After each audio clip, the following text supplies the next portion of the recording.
Okay, this tutorial is going to go over how to cel shade your characters or color in your characters or your animations in ToonBoom Harmony here. So in this example, I have it kind of already set up here. I have a turnaround, which is just an image, a JPEG that I brought in, imported in. You can look at one of my previous tutorials that goes over that. So this was drawn in Fresco, which is an iPad, Adobe's version of Procreate essentially. And so this is a character turnaround here, and sometimes when you're animating, you're going to want to use your turnaround as reference here. And so I have this turnaround. I'm going to, right now it's at about 50% opacity. Let me right click, go to layer properties, in advance, and then opacity right here, and bring it back up to 100 and close that out. Okay, so that's kind of what it looks like here. So if you've looked at the intro tutorials showing the Harmony interface here, I kind of briefly touched on palettes here, and when you open up ToonBoom, this palette will show up right here, and you'll see black, white, red, and these kind of essential colors right here. And you can create a new palette by just right here pressing this plus button right there, and we'll create a new palette. And that's what I have here. So let me just demonstrate that. As I'll press plus, you'll have a chance to name it. I'll just name this X because I'm not going to use it. And you can see there's a new palette here, and you can start creating new colors by pressing this plus button here. And each color, you can just click it, find a color here. Or if you have artwork that you want to reference, you can hold this eyedropper, and I'm holding it down this whole time, and I'm just dragging it over here. And you can see I got that skin tone there. I can name it skin and just close it out. And you can see I have a skin tone there. I'll show this again. So let's say I want the skin shadow color right there. I'll double click this. I'll hold my eyedropper over my artwork, over the shadow, and then I'll call that skin shadow and close that out, and so on and so forth here, right? So this character's got a number of colors here. And let's see here. So that's what I did up here. So you can see I have just the default, I'll call this black, which I use for the line work and inside the eyes right there. I have sketch, which is just what I use. I like to use like a blue pencil when I'm animating, when I'm sketching. And then you can see skin shadow, hair, earring, shirt, iris, and then I have a few colors for the eyes, and then I have this white for the highlights in the eyes. It's probably hard to see on the screen, but this white is kind of an off-white inside of the eye, and the highlight itself I use more of a true white right there. And so I have my palette here, and this will just, setting up a palette like this is going to save a lot of time in the process when you're animating.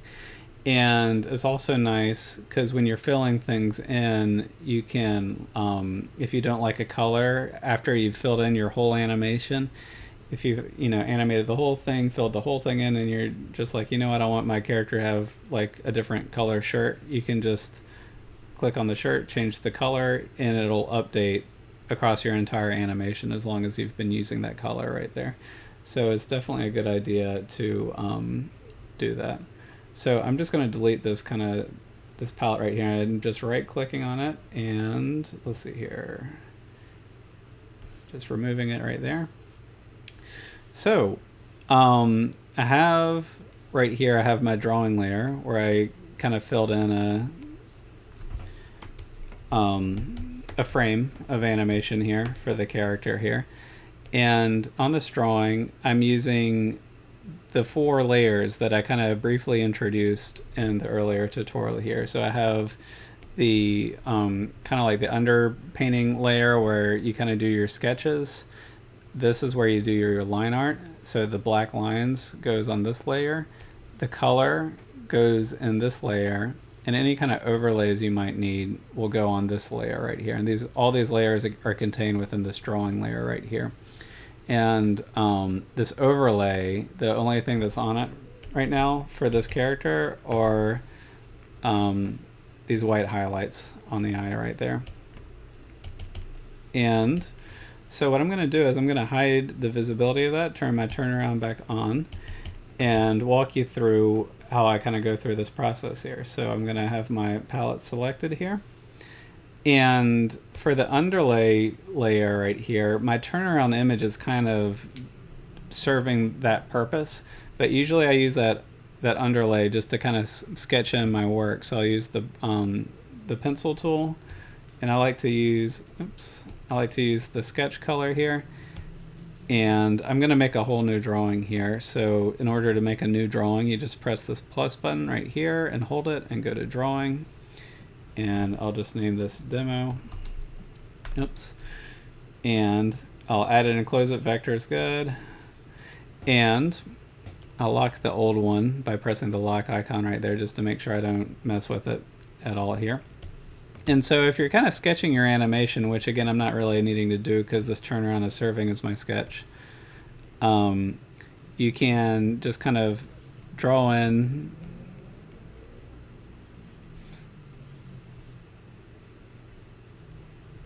your initial sketch on this layer right here. And there's a reason why we're separating this into different layers, which we'll show here in just a moment. So let's say that this drawing right here, I feel good about it, and I want to bring this to more finished line art here, is I'll go over to my line art layer, select that, I'll go over to my black color right there and make sure that the pencil that I'm using, the pencil tool, is what I want to be using for my finished animation. And I have this brush that I have here, which is a pretty standard brush. It's 8 pixels wide, which I usually like to do for filling in my line work. And so, whoops, what am I doing? So I will start to fill this in. So the shortcuts I'm using to zoom in and out and move around is I'm holding spacebar to pan around. I'm holding Z to zoom in, zoom plus option to zoom out.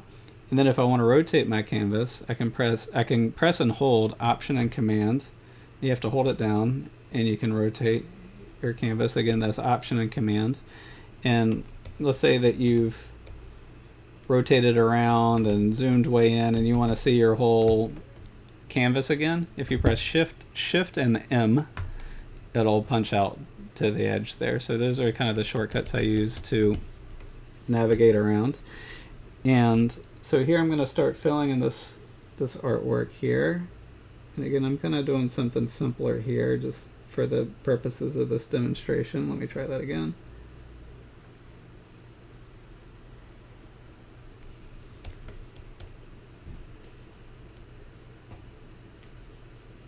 And you can also use things like over here, like the ellipse tool, if you'd like, for if you have like perfect circles that you want in there, things like that. I kind of want to go for a hand-drawn feel here though, so I'm gonna just draw this in. And so here's an important tip right here. I'm kind of, how do I say this? I will go ahead and draw this arm real quick. And let's say I want to connect this line to this line. What you don't want to do is draw it like that, where there's some space in between the two edges. What you want to do here is start beyond it and then go through it like that. Let me draw it better. And the reason for that is it's really, really easy to fix this, but closing small gaps is just more difficult. So the way that you trim off these little extra handles right here is you click here and then you go down to your cutter tool. So under your selection tool, if you hold it down, there's some more tools underneath it, and the cutter tool is really helpful. All you need to do is just drag across what you want to cut out. So I'll just drag right there, it's gone. Drag right there, it's gone. So let me continue this.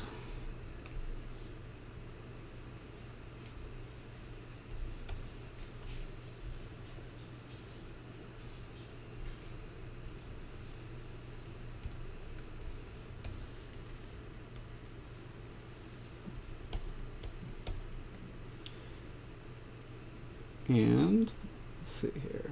I'll just draw this character like this. Oops. Okay, so I need to use the cutter tool to, let me just add just a little more line work into this. I'll just give them a belly here. Okay, so I'm going to use the cutter tool to clean some of this up. And sometimes you can see it didn't quite get it that first time, so it helps to zoom in and get a better view of it. There we go. I'll fix that one later.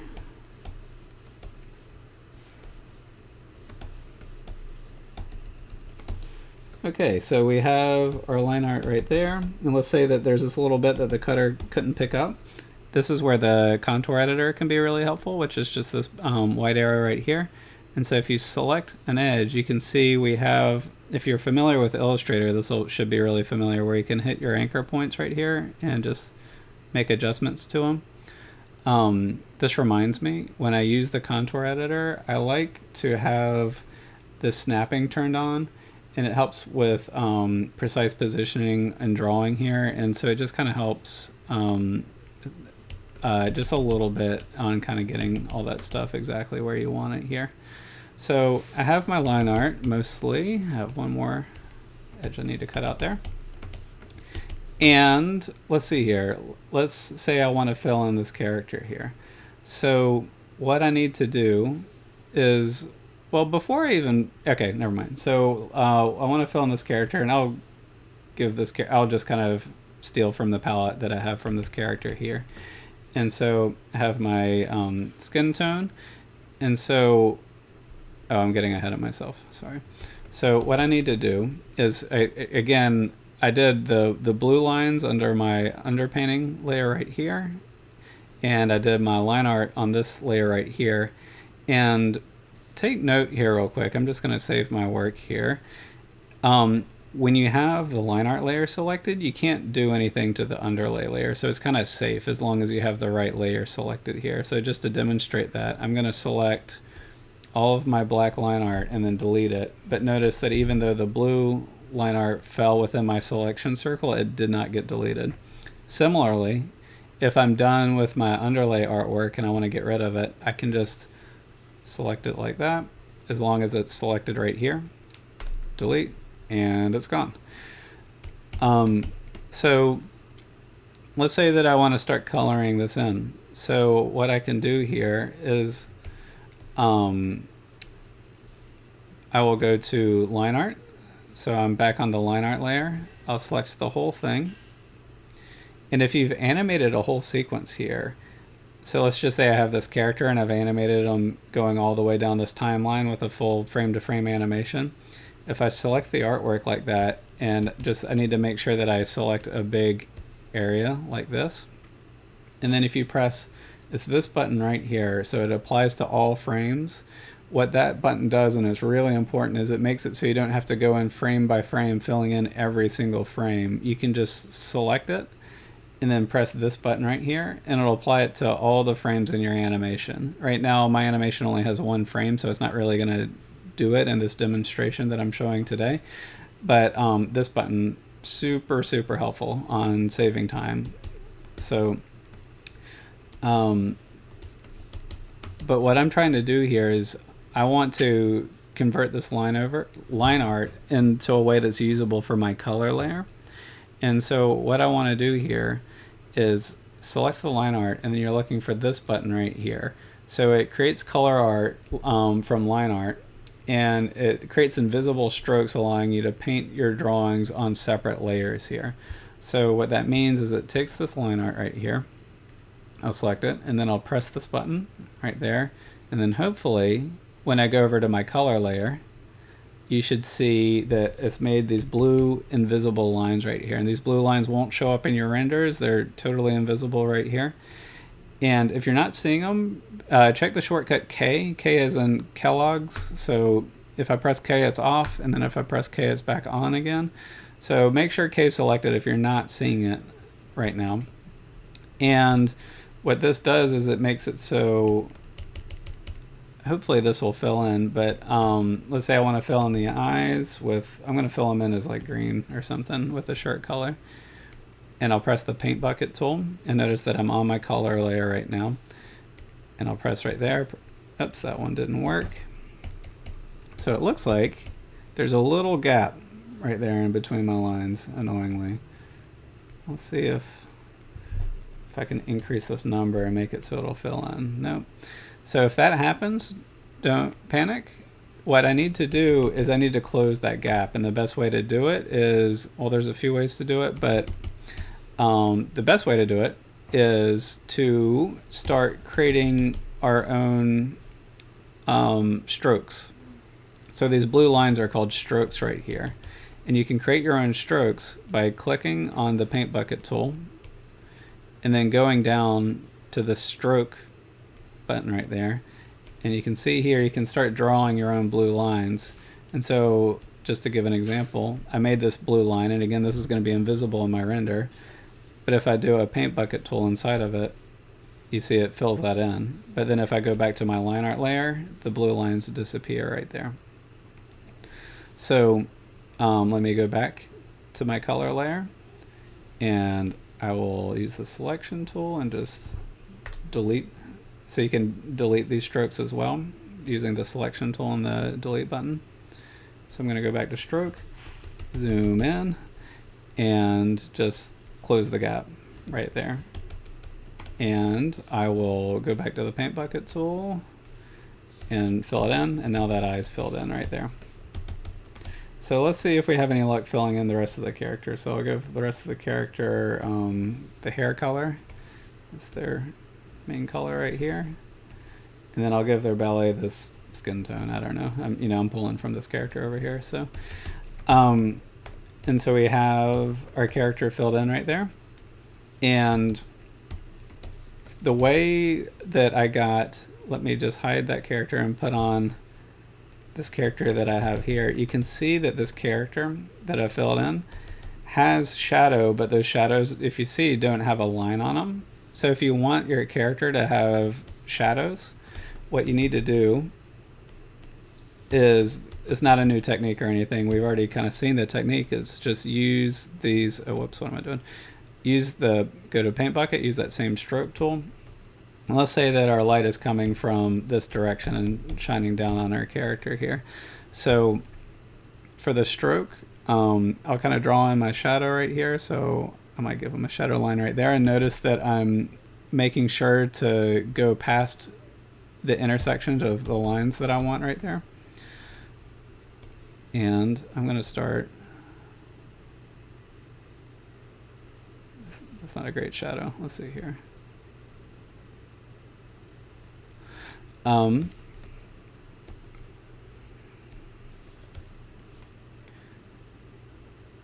And okay, let's call it right there. So what I need to do is I need to make a shadow color right here, and I don't really have one yet. So I will just duplicate my hair color by selecting it and then pressing the plus button, and I'll call this shadow test in all caps. And I'll double click. And what I just want to do is in the color view, I just want to make it just a little bit darker in this instance. And now when I use the paint bucket tool, I can just fill it in right there, fill it in right there, right there. And I still have some belly area that I want to also give a shadow to. So I'm going to, I think this is the color I was using initially, so I'm going to do the same thing. Select it, press the plus button to duplicate it, go down and just make a darker version of it right there. And I'll call this belly shadow.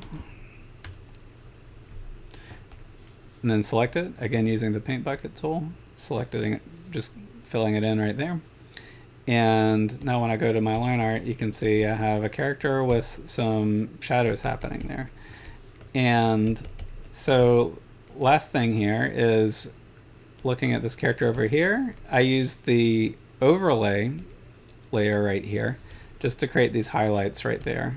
So similar to the shadow, I just wanted some shapes without line art attached to them, and the overlay can sometimes be a real easy way to do that.